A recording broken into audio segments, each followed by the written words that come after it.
Hello, dear learners. Today we will discuss another good topic.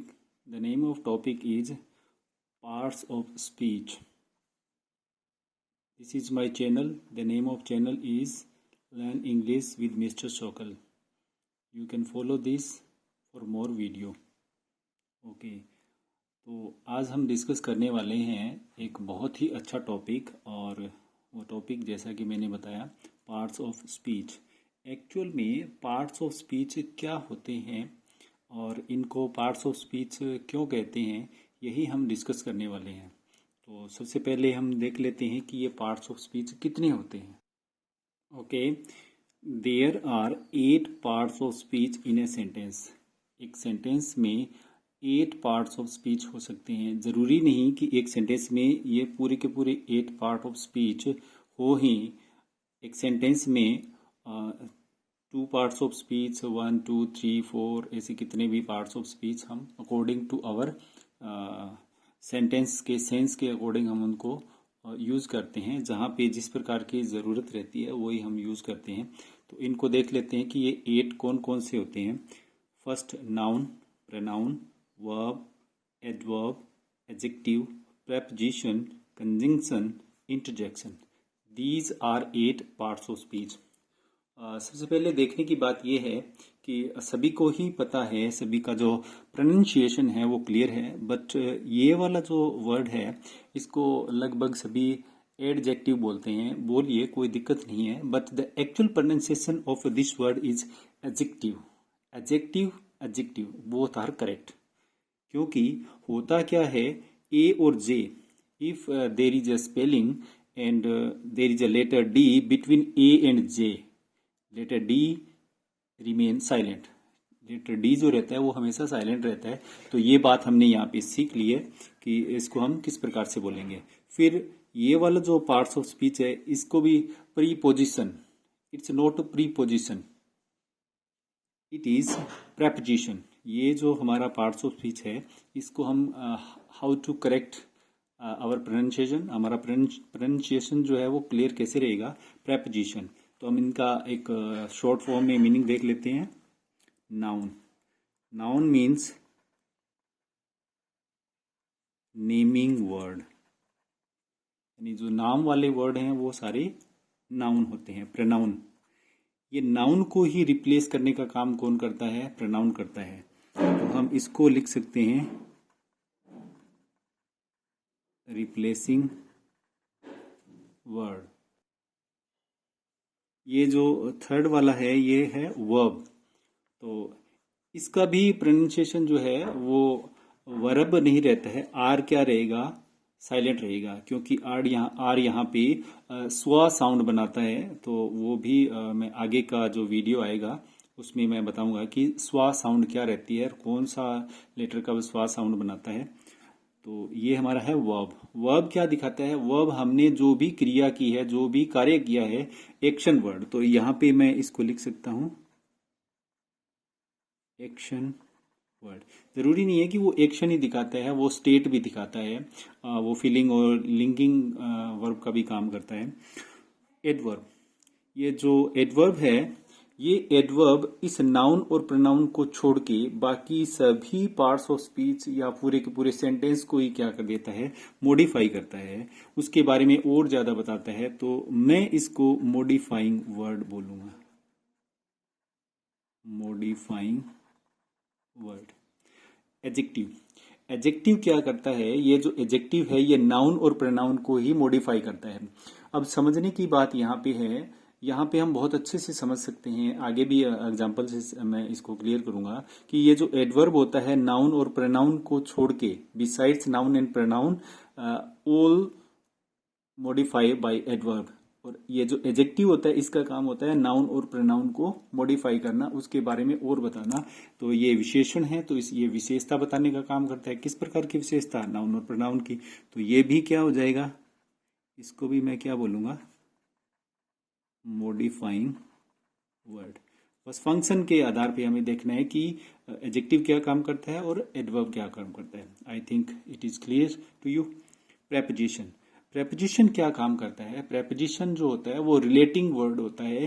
वो जो एक word को दूसरे वर्ड के साथ में रिलेशन जो होता है वो शो करता है। तो मैं इसको लिख सकता हूं रिलेटिंग वर्ड। कंजंक्शन, कंजंक्शन क्या करता है? कंजंक्शन का बेसिक जो फंडामेंटल रहता है वो रहता है ज्वाइनिंग। ये ज्वाइन क्या करता है? वर्ड को ज्वाइन करता है, इसके साथ साथ में ये क्लॉज को ज्वाइन करता है, फ्रेज को ज्वाइन करता है और सेंटेंस को भी ज्वाइन करता है। सेंटेंस बनता ही टू क्लोज को ज्वाइन करने के बाद में, तो ये कंजंक्शन का काम है। तो इसको मैं लिख सकता हूं joining word. The last part of speech interjection. ये बहुत कम यूज होता है, बट हमारी जो भी सडन फीलिंग रहती है, इमोशन रहता है, तो उनको जो है ये बताने का काम करता है। तो इसके लिए मैं लिख सकता हूं इट्स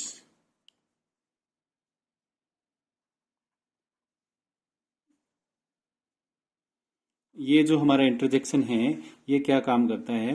ये इट शोज सडन फीलिंग। ये कोई भी हमारी सडन फीलिंग होती है, इमोशन होता है, उसको फील करने का जो अचानक से जो रहता है, सडन जो होता है उसी को मॉडिफाई करता है। तो ये इसका एक शॉर्ट फॉर्म था। These are 8 part of speech, और फंक्शन के आधार पर हम इनको इस प्रकार से we can divide 8 part of speech according to noun, pronoun, verb, adverb, adjective, preposition, conjunction, interjection.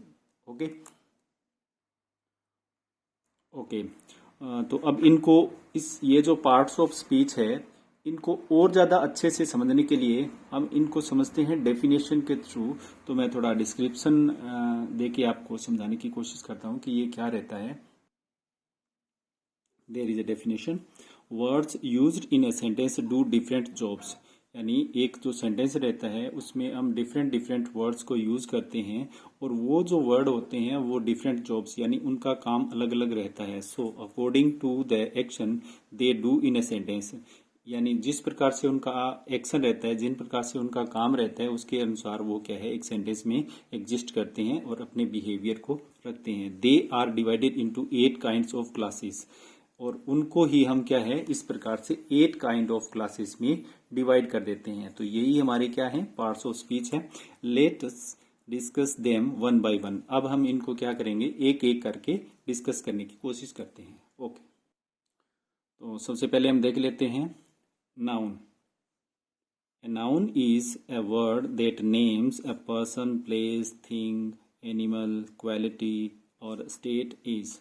यानी जो नाउन होता है यानी दुनिया में जो भी वस्तु या पर्सन, प्लेस, एनिमल, कोई भी क्वालिटी, कोई भी स्टेट। स्टेट यहाँ पे जस्ट लाइक राजस्थान, पंजाब, हरियाणा नहीं है। स्टेट का मतलब अवस्था है किसी भी प्रकार की। हम आगे इसको देखेंगे। तो सबसे पहले है पर्सन।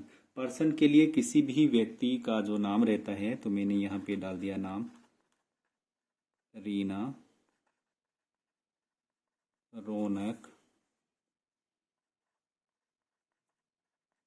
दीपक, रिंकू, एटसेट्रा। प्लेस, प्लेस में क्या करेंगे हम? प्लेस में जैसे मैंने डाल दिया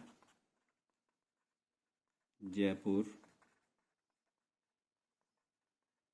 राजस्थान,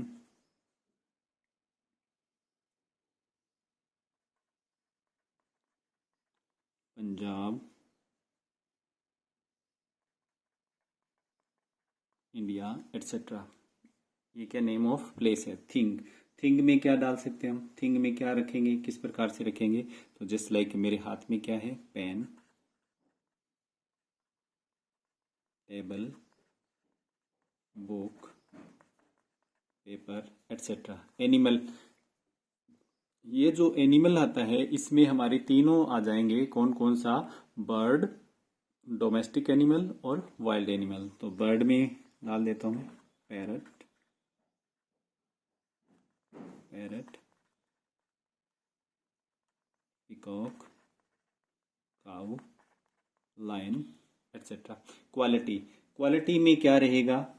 क्वालिटी किस प्रकार से रहेगा? क्वालिटी में आ जाएगा आपका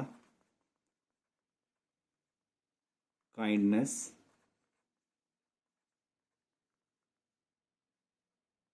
goodness, courage,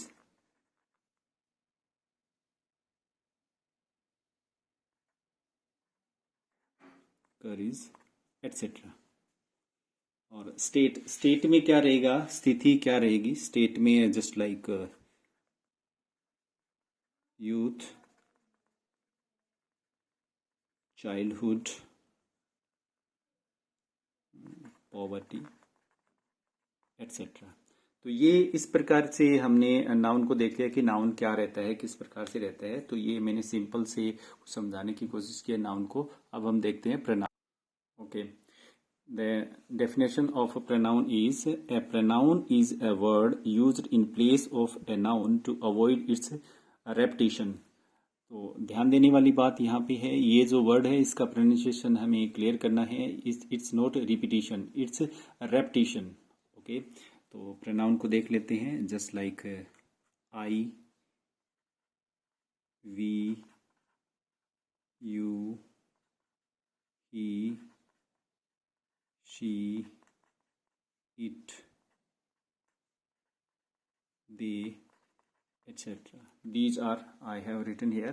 personal pronouns, pronoun के लिए एक अलग से मैं वीडियो बनाऊंगा जिसमें पूरे के पूरे प्रोनाउन को डिफाइन करूंगा. तो आगे की वीडियो में आप देख सकते हो. तो ये हमारा है प्रोनाउन के लिए. एक एग्जांपल ले लेते हैं हम.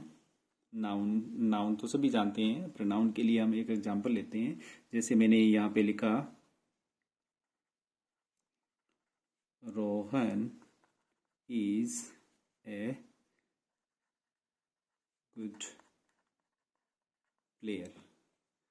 अब मुझे, जैसे मैंने इस सेंटेंस को यूज कर लिया है, अब मुझे इस रोहन के लिए एक और सेंटेंस यूज करना है. जैसे कि वो क्रिकेट खेलता है या फुटबॉल खेलता है, तो मैं रोहन यूज नहीं करूंगा, उसकी जगह मैं दूसरा वाला सेंटेंस जब लिखूंगा तो इस रोहन की जगह मैं क्या कर दूंगा, ये नाउन है, इस नाउन को, a pronoun is word used in place of noun, यानी अब मैं प्रोनाउन यूज कर लूंगा. इस रोहन की जगह मैं क्या यूज कर लूंगा, ही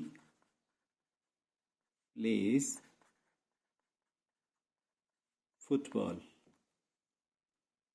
ओके, तो हमने यहाँ पे एग्जांपल से देख लिया है कि प्रोनाउन क्या करते हैं, नाउन को रिप्लेस कर देते हैं. अब मैं जितनी भी बार रोहन के बारे में बात करूंगा तो मैं यहाँ पे बार बार रोहन नहीं करूंगा, रोहन नाम से अपने सेंटेंसेस की शुरुआत नहीं करूंगा. मैं यहाँ पे उसकी जगह ही करूंगा. ये क्यों करते हैं, अवॉइड इट्स रेपिटेशन, यानी बार बार नाउन के नाम को रिपीट करने की जगह हम प्रोनाउन को यूज करते हैं, so that our language become good. Okay, let's see. Third number is a verb. A verb is a word that expresses an action or a state of being. ये जो verb होती है वो या तो एक्शन को इसके बारे में बताती है और या फिर स्टेट ऑफ बीइंग. तो हम इनको एग्जांपल के थ्रू देख लेते हैं. मैंने यहाँ पे एक एग्जांपल लिखा, मैंने लिखा शिखा इज ए सिंगर. तो ये क्या बता रहा है, ये स्टेट ऑफ बीइंग बता रहा है. ये इज वर्ब है, इसमें कोई भी एक्शन नहीं है. ये जो इज वर्ब है, there is no action in is. ये इज क्या कर रही है, लिंक कर रही है स्टेट ऑफ बीइंग, यानी इस शिखा के बारे में ही बता रही है कि शिखा क्या है, एक सिंगर है. अब मैं इस एक्शन को ले लेता हूं. अब हम इसी को ही देख लेते हैं, प्रोनाउन का टॉपिक भी आ रहा है. तो आपका शिखा की जगह मैं क्या यूज करूंगा, जस्ट लाइक देखो मैंने यहाँ पे शी लिखा है, तो मैं शिखा के लिए क्या यूज करूंगा, शी यूज कर लेता हूँ. यहाँ पे मैंने लिखा she sings for Bollywood movie. She sings for Bollywood movie, वो बॉलीवुड की मूवी के लिए गाना गाती है. Okay, the next one is adverb. Adverb के डेफिनेशन को देख लेते हैं. An adverb is a word which adds something to the meaning of other parts of speech besides noun और प्रोनाउन. यही मैंने पहले बता के आया हूं कि ये जो एडवर्ब होता है ये नाउन और प्रोनाउन, ये जो हमारा नाउन और प्रोनाउन है, इनके अलावा जितने भी पार्ट्स ऑफ स्पीच है उनको ये क्या करता है, मॉडिफाई करता है, उनके मीनिंग में कुछ न कुछ ऐड करता है, कुछ न कुछ जोड़ने का काम करता है। तो हम इसको 2-3 एग्जांपल्स इसके देख लेते हैं। पूरे के पूरे एग्जांपल और कंजंक्शन, इंटरजेक्शन सबको डिफाइन करना there is not possible here in this video. We will discuss further in our adverb topic. तो यहाँ पे मैं एग्जाम्पल देख लेता हूँ। फर्स्ट वाला क्या है, मैंने एग्जाम्पल लिखा, मैंने लिखा ही रन्स फास्ट। अब हम इसको थोड़ा एनालिस कर लेते हैं। यहाँ पे लिखा ही, तो ये ही क्या है, हमारा सब्जेक्ट है, तो ये क्या हो गया, प्रोनाउन हो गया। रन क्या है, वर्ब है।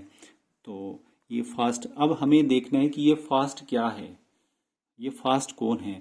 यहाँ पे there are 2 parts, okay, 2 elements in a sentence, subject and verb. तो ये जो फास्ट है ये इस रनिंग के बारे में बता रहा है या इस प्रोनाउन के बारे में बता रहा है। यानी ये जो ही है इसका दौड़ना फास्ट है या ये खुद फास्ट है। तो ये क्रिया की विशेषता बता रहा है। तो ये क्या हो गया, ये हमारा एडवर्ब हो गया। ये क्या हो गया, हमारा एडवर्ब हो गया। अब हम एक और सेंटेंस लेते हैं जिसमें हम देखते हैं कि क्या होता है। और यहाँ पे देख लो कि ये जो है एडवर्ब क्या कर रहा है, इस वर्ब को और मॉडिफाई कर रहा है कि वह दौड़ता है, कैसा दौड़ता है, तेज दौड़ता है। फिर मैंने यहाँ पे लिखा ही रन्स वेरी फास्ट। फिर मैंने यहाँ पे एक और डाल दिया है। फिर ये हमारा सब्जेक्ट, ये हमारी वर्ब, और इसको हमने देख ही लिया, ये क्या है, एडवर्ब है। अब ये क्या है, यहाँ पे वेरी क्या है, यहाँ पे ये जो वेरी क्या है, ये वेरी जो है इसी एडवर्ब की ओर बता रहे हैं कि फास्ट, कितना फास्ट, और ज्यादा फास्ट। तो ये क्या है, another adverb that qualify adverb fast. तो ये भी क्या है, एडवर्ब है। There are 2 adverb in this sentence. Let's see adjective. Definition of adjective is a word that is used before a noun or pronoun to modify is called an adjective। यानी adjective का जो function रहता है वो noun और pronoun को modify, यहाँ पे मैंने डाला है कि उनको बिफोर, हम उनको आफ्टर भी यूज कर सकते हैं, प्रेडिकेटिवली भी यूज कर सकते हैं। तो एग्जांपल देखते हैं। मैंने यहाँ पे लिखा Rakesh and Mukesh are friends, they seem happy. तो ये जो हैप्पी है ये ही क्या है, दे है। दे कौन है, ये ही है। तो ये हैप्पी क्या है, एडजेक्टिव यूज हुआ है। और इसी प्रकार से एक एग्जांपल ले लेते हैं। यहाँ पे लिख सकते हैं they are good friends, they are good friends. तो ये जो गुड वर्ड है ये इस फ्रेंड्स नाउन के पहले आया है, तो ये क्या है, हमारा एडजेक्टिव है। और ये इसका प्रेडिकेटिवली यूज हुआ है। दे, हैप्पी कौन है, दे है। दे क्या है, प्रोनाउन, तो प्रोनाउन को मॉडिफाई कर दिया यहाँ पे। ये क्या है, नाउन, नाउन को मॉडिफाई यहाँ पे कर दिया। इस प्रकार से हमने देखा कि एडजेक्टिव क्या करते हैं, नाउन और प्रोनाउन को मॉडिफाई करते हैं। The next is preposition। Let's see 5 number parts of speech। The name of parts of speech is preposition। इसका जो करेक्ट प्रोनाउंसिएशन है वो preposition है। इसको हम प्रीपोजिशन बोल देते हैं। It will do no mention, no matter, but the correct pronunciation that should you know about the correct pronunciation of this word preposition। The definition of preposition is a preposition is a word। Generally preposition क्या, एक word है that is used before a noun or a pronoun। यानी ये जो word है preposition, ये किसी noun या प्रोनाउन से पहले ही यूज किया जाता है टू शो, दिखाने के लिए इट्स रिलेशन, यानी उस नाउन और प्रोनाउन का जिसके पहले ये वर्ड यूज किया गया है उसका रिलेशन दिखाने के लिए, to another word in a sentence, यानी किसी दूसरे वर्ड से उसका रिलेशन दिखाने के लिए हम क्या यूज करते हैं, वो प्रेपोजिशन यूज करते हैं। Let's see with example. Number 1 example is, मैंने लिखा द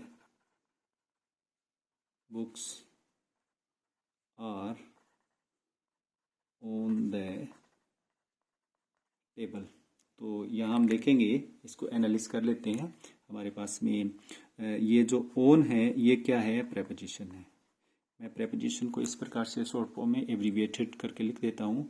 और टेबल क्या है, टेबल हमारा नाउन है, जो कि मैंने अभी अभी डिस्कस किया था। और टेबल से पहले हमने क्या लगाया है, द डिटरमिनर यूज़ किया है, द टेबल, यानी जो टेबल पड़ा हुआ है। द बुक्स, द बुक्स क्या है, ये भी नाउन है, और ये हमारा सब्जेक्ट है, ये क्या है, ये भी नाउन है। तो हमने देख लिया कि ये जो प्रेपोजिशन ऑन है, ऑन क्या होती है, एक सरफेस की होती है। जिस प्रकार से मान लो ये सरफेस है और मैंने इसके ऊपर ये पेपर रख रखा है, तो इसी प्रकार से जो बुक्स हैं वो कहाँ पे है, पड़ी हुई हैं। जो स्टेट है ये क्या बता रही है, स्टेटमेंट बता रही है। ये वर्ब क्या बता रही है, स्टेटमेंट बता रही है। तो ये जो ओन प्रेपोजिशन है क्या कर रही है, ये इस बुक्स और टेबल के बीच में रिलेशन क्या है उसको दिखाने के लिए हमने इसको यूज़ किया है। तो ये प्रेपोजिशन की जो डेफिनेशन है ये आई थिंक क्लियर हो गई। अब एक और देख लेते हैं।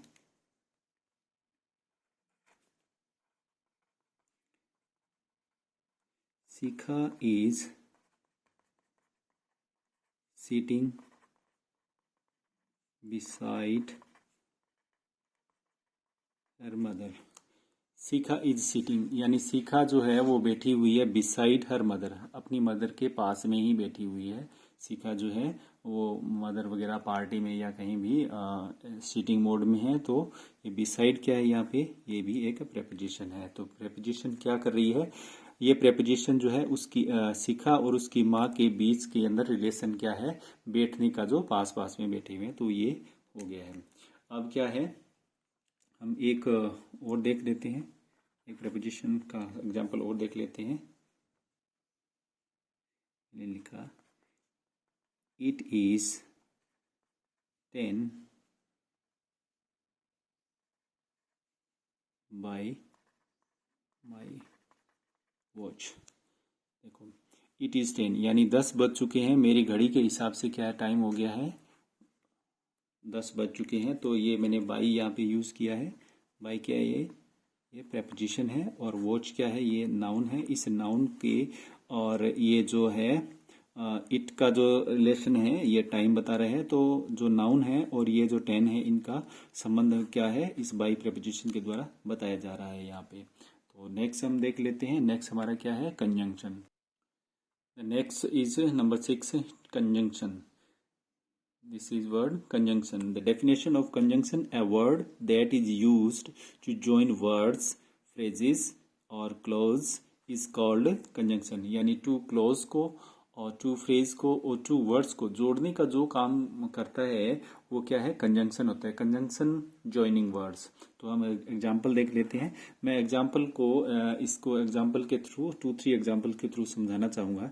मैंने यहाँ पे लिखा रिंकू प्लेज क्रिकेट। फिर मैंने एक और एग्जाम्पल लिखा Nitish plays cricket. There are 2 sentences. अगर ये दोनों सेपरेट हैं तो हम इनको अलग अलग बोलेंगे, लेकिन दोनों एक ही जगह एक ही टीम में खेल रही हैं। जस्ट लाइक ये कौन सी टीम में खेल रहे हैं, Kolkata Knight Rider. I think they play very good play and he is a most valuable play for Kolkata Knight Riders. I don't know about but they are player, they play cricket. तो मैं इनको join कर देता हूँ, conjunction का use कर लेता हूँ। तो मैंने यहाँ पे लिखा रिंकू एंड, मैंने यहाँ पे क्या है, एंड कंजंक्शन यूज किया है, नीतीश। रिंकू एंड नीतीश। अब क्या है, यहाँ पे मैंने सिंगुलर वर्ब यूज की है। तो ये हमारा सेंटेंस क्या हो गया है, प्लूरल हो गया है। तो मैं यहाँ पे प्लूरल वर्ब ही यूज किया है, Nitish, Rinku and Nitish play cricket. तो ये क्या हो गया, कंजंक्शन हो गया। ये क्या क्या फंक्शन हो गया इसका, नंबर 3 में हमने क्या यूज कर लिया, कंजंक्शन यूज कर लिया। अब क्या है, मैं एक और सेंटेंस लेता हूं। मैंने एक सेंटेंस लिया, द नेक्स्ट एग्जाम्पल इज, मैंने यहाँ पे लिखा रोहित प्लेज क्रिकेट। फिर मैंने एक और सेंटेंस लिखा यहाँ पे, he is from Mumbai. There are two sentences. अब हमें क्या है, ये सेंटेंसेस हो गए हैं, इनको जोड़ना है। सेंटेंसेस क्या है, इनको जोड़ना है। यहाँ पे हम सेंटेंसेस को भी रेफर कर सकते हैं। ये सेंटेंसेस को जोड़ने का भी काम करता है, फ्रेज और क्लोज और वर्ड्स फ्रेज सबको करता है। तो मैं यहाँ पे 2 एग्जांपल सेट कर रहा हूँ। तो नंबर 6 मैंने एग्जांपल यहाँ पे लिखा। सबसे पहले हम क्या करेंगे, इनको जोड़ने का काम करेंगे। कैसे जोड़ेंगे, मैंने लिखा रोहित। अब रोहित के लिए मैं रिलेटिव जो प्रोनाउन है वो यूज करूंगा। मैंने लिखा who. Rohit who is from Mumbai place cricket. Rohit जो कि मुंबई से है, प्ले क्रिकेट, वो क्रिकेट खेलता है। यानी रोहित शर्मा जो भी है, Rohit Sharma who is from Mumbai place cricket. तो मैंने यहाँ पे क्या है, ये इसको जोड़ने का काम किया है कि मैं कौन से रोहित की बात कर रहा हूँ जो मुंबई से और क्रिकेट खेलता है। तो मैंने इसको कंजंक्शन, ये हु क्या है यहाँ पे कंजंक्शन का काम कर रहा है। तो आई थिंक ये कंजंक्शन का टॉपिक भी आपको क्लियर हो। Our last parts of speech, interjection. The definition of interjection is an interjection is a word used to show a sudden feeling or emotion of mind.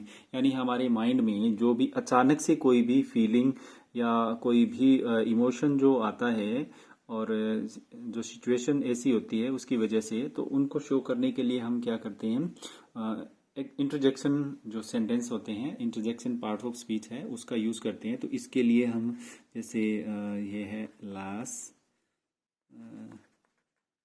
रा, ओ,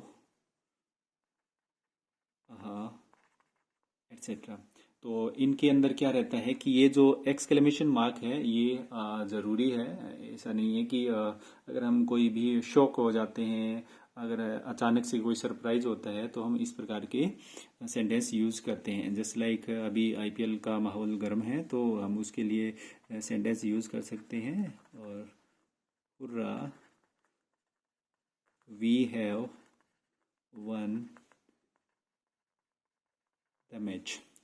यहाँ पे ध्यान देने की बात है कि ये जो WON, वन वन नहीं है, ये वन है। जस्ट लाइक ये वाला ONE वन, जिस प्रकार से ये वन है इसी प्रकार से ये वन है। तो इस प्रकार का जो क्या रहता है, एक होमोफोन का टॉपिक रहता है, वो भी हम आगे डिस्कस करेंगे। उसके लिए आप आगे की वीडियो देख सकते हो। टाइम टू टाइम ये मैं वीडियो डालता रहूँगा। तो ये क्या है, हमारा एग्जाम्पल है। जैसे हम अलास से, ये क्या है, दुख को शो करते हैं। Alas the poor man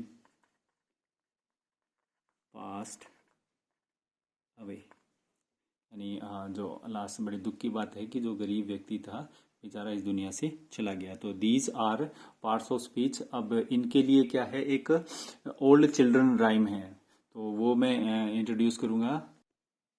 okay dear students, तो ये क्या है, हमारा पार्ट ऑफ स्पीच जो टॉपिक है, इसके लिए ये एक ओल्ड राइम है। इस राइम को आप क्या कर सकते हो, इस राइम को आप 5 to 10 टाइम अगर इसको आप रीड करते हो, तो बच्चों के लिए बड़ा ही इंटरेस्टिंग टॉपिक है। वो जो मॉर्निंग असेंबली होती है वहाँ पे एड्रेसिंग के टाइम सुबह सुबह इस पोइम को, इस राइम को यूज कर सकते हैं। और पार्ट ऑफ स्पीच का जो टॉपिक है वो उनका एकदम से क्लियर हो जाएगा। कैसे, every man is a called, every name is called a noun, is field, fountain, street and town.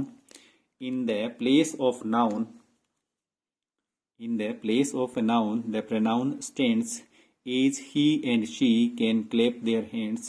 The adjective describes a thing, is magic wand or bridal ring. The verb means action, something done, to read, write, to jump and run. The preposition shows relation, is in the garden or at the station. How things are done. The adverbs tell, is quickly, slowly, actually, well. Conjunctions join in many ways, sentences, words, phrase and phrase. The interjection cries out hark, I need an exclamation mark. यानी ये जो एक interjection है, ये exclamation mark के साथ में इसको यूज किया जाता है। तो इसको मैं किसी अलग वीडियो में शॉर्ट्स में इसको डिफाइन करने की कोशिश करूँगा। तो ये पार्ट्स ऑफ स्पीच के लिए बहुत ही अच्छी राइम है, बच्चों को ये आनी ही चाहिए। अगर कोई इसको अपने सामने रख के और इसको पढ़ता रहेगा तो पार्ट्स ऑफ स्पीच अच्छे से क्लियर हो जाएंगे। अगर किसी ने जिसने भी इस वीडियो को अंत तक देखा है, thanks for watching my video and it will helpful for you and next video become fruitful for you. Thank you for watching this video.